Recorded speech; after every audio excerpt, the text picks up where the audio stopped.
Hola chicos, ¿cómo están? Bueno, vamos a ver lo que es parte del módulo 2, ¿sí? De la materia ética y legislación.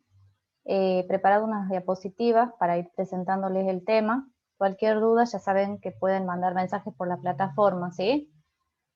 Eh, la ética y legislación, el módulo 2 se llama el carácter de la ética, ¿sí?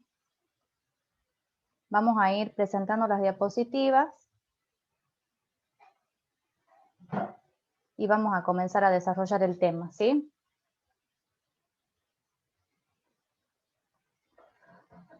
Vamos a decir que la ética es normativa en un sentido indirecto por la naturaleza de su objeto, pero no en sentido directo, ya que no se propone dar una lista de deberes y de no deberes. Esto significa que no incurre en una prescriptiva, ¿sí?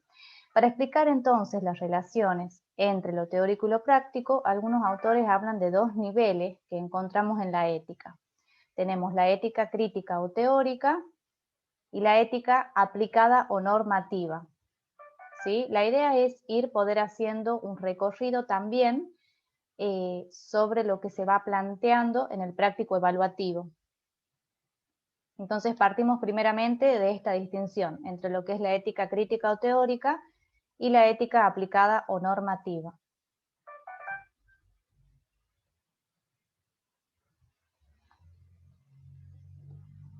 En este cuadro entonces vamos a plantear las diferencias y semejanzas entre lo que es la ética normativa o aplicada y la ética teórica o científica, ¿sí? Más que nada para tratar de identificar a qué se refiere cada una, ya que suele confundir. En primera instancia podemos entonces ver las diferencias en cuanto al carácter normativo de la ética deriva de su objeto, mientras que en lo referido a la ética teórica o científica va a derivar del método, ¿sí? La ética normativa o aplicada busca dictar normas del deber, formulando reglas de conducta que no son aplicables universalmente, ¿sí? Es una guía para la conducta humana.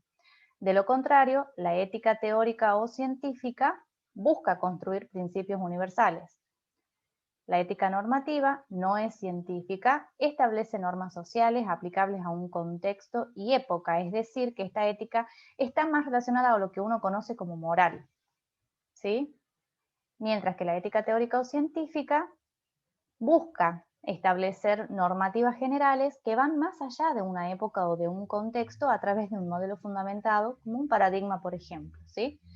Entonces, la idea es que ustedes puedan pensar en ejemplos prácticos para poder aclarar lo que cada una de estas éticas propone y la manera en que se define, ¿sí? En cuanto a la ética normativa o aplicada, por ejemplo, ser respetuosos o no discriminar, como decíamos recién, está más relacionada a lo que es la moral, ¿sí? Que está más relacionada justamente a lo que es el contexto cultural, por ejemplo. Y la ética teórica o científica que busca establecer leyes universales, ¿sí? Y ejemplo, la ley del aborto o la ley de prohibido fumar, por ejemplo, ¿sí? Que hoy en día son leyes universales. Y queda ya en lo que es, digamos, la conciencia de cada uno el llevarlas a cabo o no. Las semejanzas, entonces, es que ambas van a estar orientadas a determinar la conducta humana, ¿sí? A lo que es el bien y el mal. Más allá de que una vaya por un lado y la otra por el otro, de alguna manera confluyen en ese objetivo, ¿sí? Vemos entonces a la ética como la ciencia que estudia la bondad o la maldad de los actos humanos. Con esta definición tenemos entonces que la ética posee dos aspectos, uno que es de carácter científico y el otro que es de carácter racional. El carácter científico va a quedar fundamentado entonces en que la ética es una ciencia.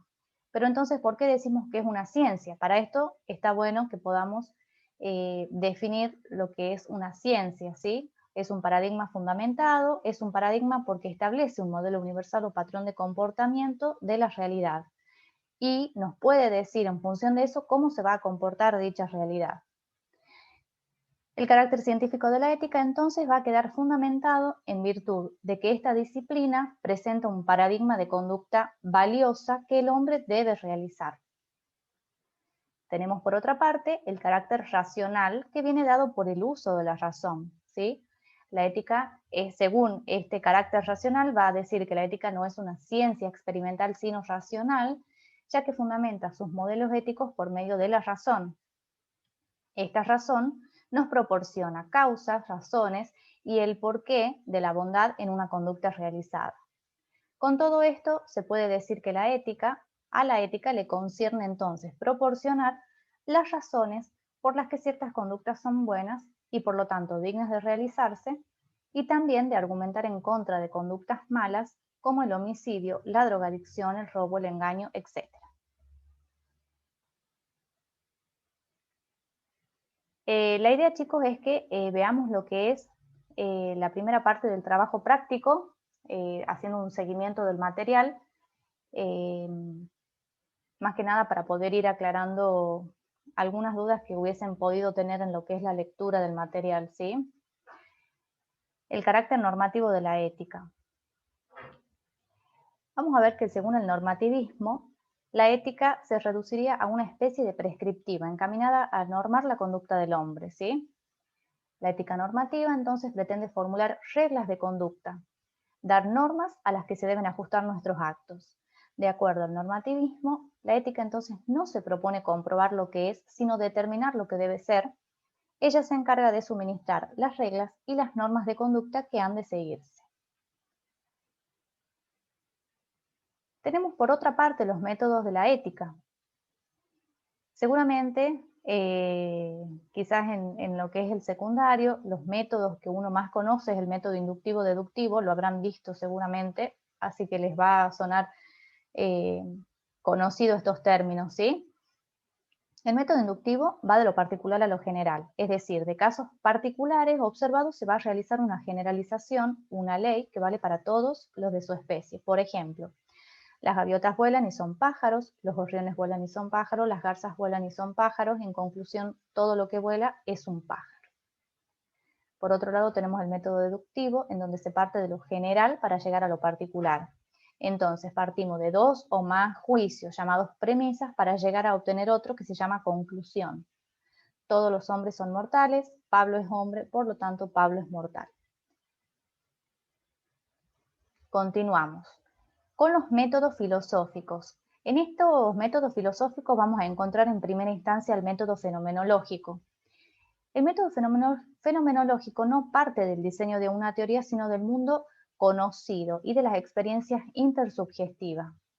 Un estudio fenomenológico es un estudio que va a tratar de comprender la percepción de la gente, la perspectiva y la interpretación de una situación particular o fenómeno. Los temas correspondientes a la fenomenología son los que son fundamentales para las experiencias de vida de un ser humano. Por ejemplo, la experiencia de una persona en su infancia. Por otro lado, dentro del método filosófico tenemos el método crítico trascendental creado por Immanuel Kant.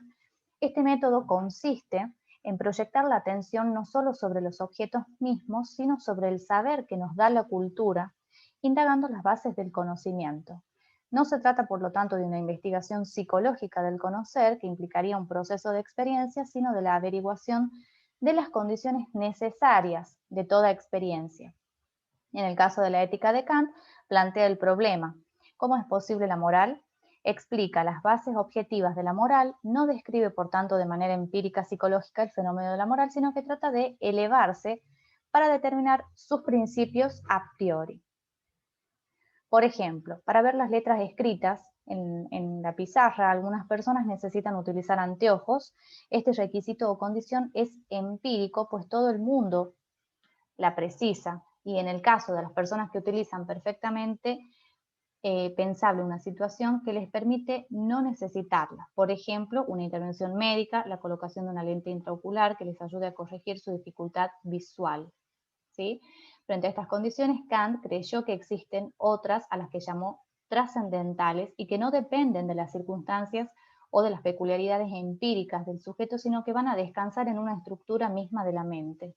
Estas condiciones son universales y necesarias y no pueden darse dejar de darse sin modificar el desarrollo de la técnica ni el avance de la ciencia. Estas condiciones entonces son las formas a priori de lo que estábamos hablando, ¿sí?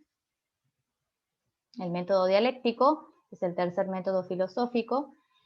Es un método argumentativo que se basa en la conversación para llegar a conclusiones.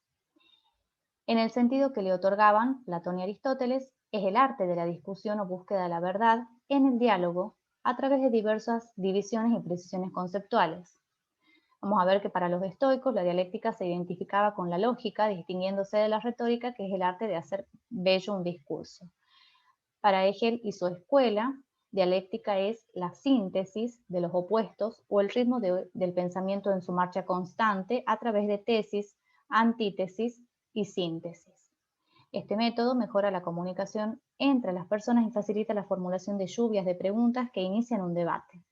El ejemplo más clave se puede encontrar entonces entre dos personas cuando una desea buscar la respuesta a una pregunta mediante reflexión e inicia una serie de preguntas relacionadas con el fin de descubrir el concepto general. ¿Sí? Este diálogo entre dos personas puede dar lugar a una lluvia de ideas. Vamos a ver también en el recorrido del material la relación de la ética con otras ciencias, ¿sí? A estas las voy a nombrar, no las voy a desarrollar, son algunas, particularmente con la psicología, con la sociología, con el derecho. Vamos a encontrar también con la antropología, ¿sí? Cada una de ellas va a ir planteando el concepto de ética y moral según la perspectiva subyacente a cada disciplina, ¿sí? Bueno, esto fue un recorrido del módulo 2 de la materia ética y legislación. Cualquier duda, chicos, pueden consultar con la plataforma, ¿sí?